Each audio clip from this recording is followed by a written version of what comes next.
नमस्कार दोस्तों, सबसे पहले हम स्वागत करते हैं आपका कैरियर मेकर इंस्टीट्यूट में। आज हम फिर हाजिर हैं करंट अफेयर की नई क्लास लेकर के।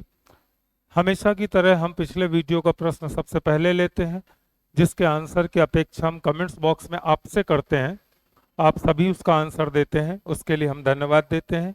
लेकिन सबसे पहले हम देखते हैं कि हमारे पिछले वीडियो का प्रश्न आपके लिए क्या था। पहला प्रश्न था आपके लिए जो था पिछले वीडियो में, कि हाल ही में किस राज्य सरकार ने सहकारी नीति 2023 अपनाई है। ये प्रश्न था कि हाल ही में किस राज्य सरकार ने सहकारिता नीति 2023 अपनाई है। चार ऑप्शंस थे हमारे पास: मध्य प्रदेश, उत्तर प्रदेश, कर्नाटक और आंध्र प्रदेश। तो सही जवाब है दोस्तों मध्य प्रदेश। सभी मित्रों ने जवाब दिया है और सभी के जवाब सही हैं। चलिए आज के हम करंट अफेयर का पहला प्रश्न देखते हैं। क्या है कि मध्यस्थता कानून में सुधारों की सिफारिश करने के लिए गठित पैनल का प्रमुख कौन है। मध्यस्थता कानून में सुधारों की सिफारिश करने के लिए गठित पैनल का प्रमुख कौन है। चार ऑप्शंस है: टीके विश्वनाथन, अर्जुन राम मेघवाल, किरण रिजिजू और अनुराग ठाकुर। तो सही जवाब है मित्रों टीके Viswanathan.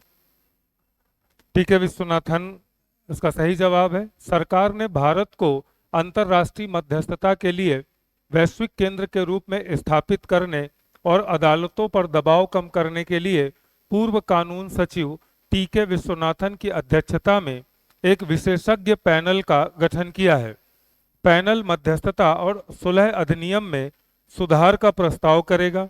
Attorney general N Venkat रमणी की सदस्यता वाली समिति की स्थापना केंद्रीय कानून मंत्रालय के कानूनी मामलों के विभाग द्वारा की गई है। हमारा दूसरा प्रश्न है कि सामान्य वार्षिक गोपनीय रिपोर्ट जो समाचारों में देखी गई किस फाइल से संबंधित है। चार ऑप्शंस हैं: खेल, रक्षा, एमएसएमई और राजनीति। तो सही जवाब है रक्षा से संबंधित है। भारत के रक्षा और सुरक्षा अधिकारियों ने हाल ही में सशस्त्र बलों की सभी शाखाओं में वरिष्ठ अधिकारियों के लिए एक समान वार्षिक गोपनीय रिपोर्ट लागू करने का निर्णय लिया है। यह निर्णय थिएटरीकरण प्रक्रिया के लिए सरकार की रणनीति के साथ निकटता से मेल खाता है, जो सेना की तीन शाखाओं के बीच अधिक सहयोग और समन्वय को बढ़ावा देना चाहता है। हमारा तीसरा प्रश्न है कि किस व्यक्तित्व या संस्था को गांधी शांति पुरस्कार 2021 प्रदान किया गया। गीता प्रेस, टाटा फाउंडेशन, कैलाश सत्यार्थी और मेधा पाटकर। तो सही जवाब है दोस्तों गीता प्रेस गोरखपुर को। गीता प्रेस गोरखपुर को हाल ही में गांधी शांति पुरस्कार 2021 मिला। यह हिंदू धार्मिक ग्रंथों का सबसे बड़ा प्रकाशक है। गांधी शांति पुरस्कार भारत सरकार द्वारा 1995 में महात्मा गांधी की 125वीं जयंती पर महात्मा गांधी द्वारा प्रस्तुत आदर्शों के प्रति श्रद्धांजलि के रूप में स्थापित एक वार्षिक पुरस्कार है। यह राष्ट्रीयता, नस्ल, भाषा, जाति, पंथ या लिंग की परवाह किए बिना सभी व्यक्तियों के लिए खुला है। हमारा चौथा प्रश्न है किस संस्था ने ऑनलाइन बॉन्ड प्लेटफॉर्म प्रदाताओं OBPP द्वारा उत्पाद पेशकश पर दिशा निर्देश जारी किए हैं। चार ऑप्शंस हैं: RBI, सेबी, NPCI, IRDAI। तो सही जवाब है मित्रों सेबी। भारतीय प्रतिभूति और विनिमय बोर्ड सेबी ने ऑनलाइन बॉन्ड प्लेटफॉर्म प्रदाताओं पर प्रतिबंध लगा दिया है, जिससे उन्हें सूचीबद्ध ऋण प्रतिभूतियों के अलावा अन्य उत्पादों की पेशकश करने से रोक दिया गया है। हालांकि सेबी ने इन प्लेटफॉर्मों को सरकारी प्रतिभूतियों, ट्रेजरी बिल, सूचीबद्ध सावरेन गोल्ड बॉन्ड, सूचीबद्ध नगरपालिका ऋण प्रतिभूतियों और सूचीबद्ध प्रतिभूतिकृत ऋण उपकरणों जैसी विशिष्ट प्रतिभूतियों की पेशकश करने की अनुमति दी है। हमारा पांचवा प्रश्न है छोटे समाचार प्रकाशकों की सहायता के लिए किस कंपनी ने भारतीय भाषा कार्यक्रम लॉन्च किया है।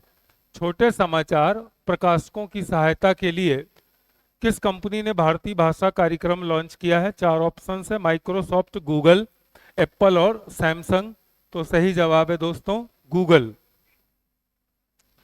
गूगल ने भारत में समाचार प्रकाशकों को प्रशिक्षण, सहायता और वित्तीय सहायता प्रदान करने के लक्ष्य के साथ भारतीय भाषा कार्यक्रम की शुरुआत की, जो अंग्रेजी के अलावा 8 स्थानीय भाषाओं में काम करते हैं। भारतीय भाषा कार्यक्रम प्रशिक्षण, तकनीकी सहायता और वित्त पोषण के माध्यम से अंग्रेजी, हिंदी, कन्नड़, तमिल, तेलुगु, बंगाली, मलयालम, गुजराती और मराठी में समाचार प्रकाशकों का समर्थन करना चाहता है। हमारा छठवां प्रश्न है, निम्नलिखित में से किस राज्य में दुनिया का सबसे बड़ा रामायण मंदिर बनाया जा रहा है? तो सही जवाब है मित्रों बिहार में। बिहार में दुनिया का सबसे बड़ा रामायण मंदिर बनाया जा रहा है। दुनिया के सबसे बड़े मंदिर विराट रामायण मंदिर का निर्माण 20 जून को बिहार के पूर्वी चंपारण जिले में शुरू हुआ। इस मंदिर परिसर के भीतर शैव और वैष्णव देवी देवताओं को समर्पित 22 मंदिर होंगे। 120 एकड़ भूमि वाले इस स्थल को जानकी नगर के रूप में विकसित किया जाएगा, जिनमें एक आश्रम, गुरुकुल, धर्मशाला और अन्य सुविधाएं होंगी। हमारा अगला प्रश्न है, हाल ही में गुजरात के अहमदाबाद में क्रेडाई गार्डन पीपल्स पार्क का उद्घाटन किसके द्वारा किया गया? हाल ही में गुजरात के अहमदाबाद के क्रेडाई गार्डन पीपल्स पार्क का उद्घाटन किसके द्वारा किया गया? नरेंद्र मोदी, अमित शाह, राजनाथ सिंह, निर्मला सीतारमण। तो सही जवाब है दोस्तों अमित शाह के द्वारा किया गया। जगन्नाथ रथ यात्रा के शुभ अवसर पर केंद्रीय गृह मंत्री अमित शाह ने गुजरात के अहमदाबाद में क्रेडाई गार्डन पीपल्स पार्क का उद्घाटन किया। क्रेडाई गार्डन पीपल्स पार्क 12,000 वर्ग मीटर में फैला एक विशाल पार्क है। इस पार्क को मध्यम वर्ग, उच्च मध्यम वर्ग और वंचित बच्चों की जरूरतों को पूरा करने के लिए डिजाइन किया गया है। हमारा अगला प्रश्न है, हाल ही में किस राज्य सरकार द्वारा तकनीकी शिक्षा को बढ़ावा देने के लिए पॉलिटेक्निक चलो अभियान शुरू किया गया है? पॉलिटेक्निक चलो अभियान शुरू किया गया है किस राज्य के द्वारा? सरकार द्वारा तकनीकी शिक्षा को बढ़ावा देने के लिए। चार ऑप्शन है, केरल, राजस्थान, मध्य प्रदेश और उत्तर प्रदेश। तो दोस्तों सही जवाब है इसका उत्तर प्रदेश। उत्तर प्रदेश के मुख्यमंत्री योगी आदित्यनाथ द्वारा तकनीकी शिक्षा को बढ़ावा देने के लिए पॉलिटेक्निक चलो अभियान शुरू किया गया। इस अभियान का मुख्य उद्देश्य युवाओं को तकनीकी शिक्षा से जोड़कर उनके लिए रोजगार के अवसर पैदा करना है। इस अभियान का मुख्य उद्देश्य लाखों युवाओं को सरकारी और निजी पॉलिटेक्निक संस्थानों में दाखिला दिलाना है। मुख्यमंत्री योगी आदित्यनाथ द्वारा जिला अधिकारियों, मंडलायुक्तों, जिला विद्यालय निरीक्षकों से प्रचार प्रसार के लिए विशेष शिविर लगाने का अनुरोध किया गया है। हमारा अगला प्रश्न है कि हाल ही में जर्मन बुक ट्रेड 2023 के शांति पुरस्कार से किसे सम्मानित किया गया है? चार ऑप्शन हैं, जय शाह, चेतन भगत, अमृत कुमार सेन और सलमान रश्दी। तो सलमान रुश्दी ही इसका सही जवाब है। ये विवादास्पद लेखक है, द सैटेनिक वर्सेस किताब की वजह से विवादित हो गए थे। ब्रिटिश अमेरिकी लेखक सलमान रुश्दी को जर्मन बुक ट्रेड 2023 के शांति पुरस्कार से सम्मानित किया गया है। सलमान रुश्दी को अपने साहित्यिक कार्य और निरंतर खतरे के सामने सकारात्मक दृष्टिकोण के लिए पुरस्कार दिया गया है। वर्ष 2020 में भारतीय अर्थशास्त्री और दार्शनिक अमर्त्य कुमार सेन को यह पुरस्कार दिया गया था। जर्मन बुक ट्रेड का शांति पुरस्कार German publishers and book sellers association द्वारा सालाना दिए जाने वाला एक अंतरराष्ट्रीय शांति पुरस्कार है। जर्मन बुक ट्रेड शांति पुरस्कार की स्थापना 1950 में हुई थी। हमारा अगला प्रश्न है, हाल ही में भारत ने किस देश को मिसाइल कॉर्वेट INS कृपाण उपहार में रूप में देने की घोषणा की है? हाल ही में भारत ने किस देश को मिसाइल कॉर्वेट INS कृपाण उपहार में देने की घोषणा की है? तो हमारे पास चार ऑप्शंस हैं, कतर, वियतनाम, फिनलैंड, संयुक्त अरब अमीरात। तो सही जवाब है वियतनाम।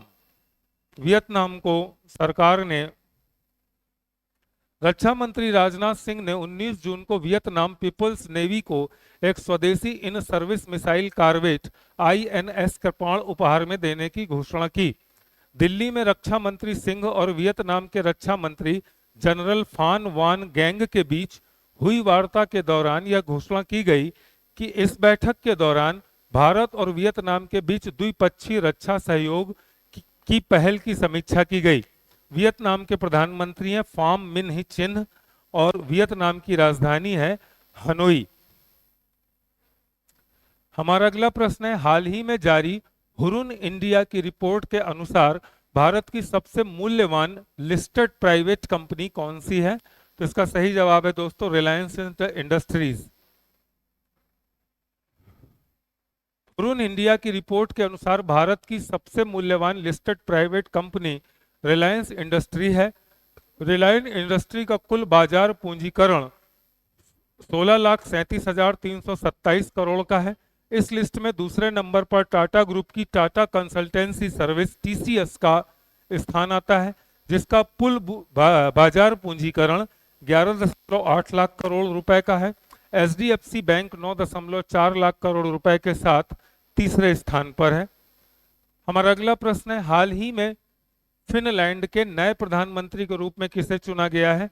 चार ऑप्शन है, पटेरी ओरपो, सना मारिन, रिक्का पुर्रा और अलेक्जेंडर स्टब। तो सही जवाब है पेटेरी ओरपो। पेटेरी ओरपो को हाल ही में फिनलैंड का प्रधानमंत्री चुना गया है। कंजर्वेटिव पार्टी के नेता पेटेरी ओरपो को फिनलैंड के प्रधानमंत्री के रूप में चुना गया है। राष्ट्रपति साउली निनिस्तो औपचारिक रूप से ओरपो को नया प्रधानमंत्री नियुक्त करेंगे। पेटेरी ओरपो सना मारिन का स्थान लेंगे। फिनलैंड के राष्ट्रपति हैं साउली निनिस्तो। राजधानी है फिनलैंड की हेलसिंकी और फिनलैंड की मुद्रा है यूरो। हमारा अगला प्रश्न है, प्रतिवर्ष संयुक्त राष्ट्र लोक सेवा दिवस कब मनाया जाता है? तो इसका सही जवाब है दोस्तों प्रतिवर्ष संयुक्त राष्ट्र लोक सेवा दिवस 23 जून को मनाया जाता है।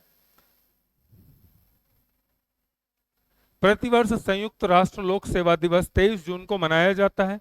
संयुक्त राष्ट्र लोक सेवा दिवस सार्वजनिक सेवाओं और उनमें काम करने वाले लोगों के महत्व को पहचानने और उनकी सराहना करने के लिए समर्पित है।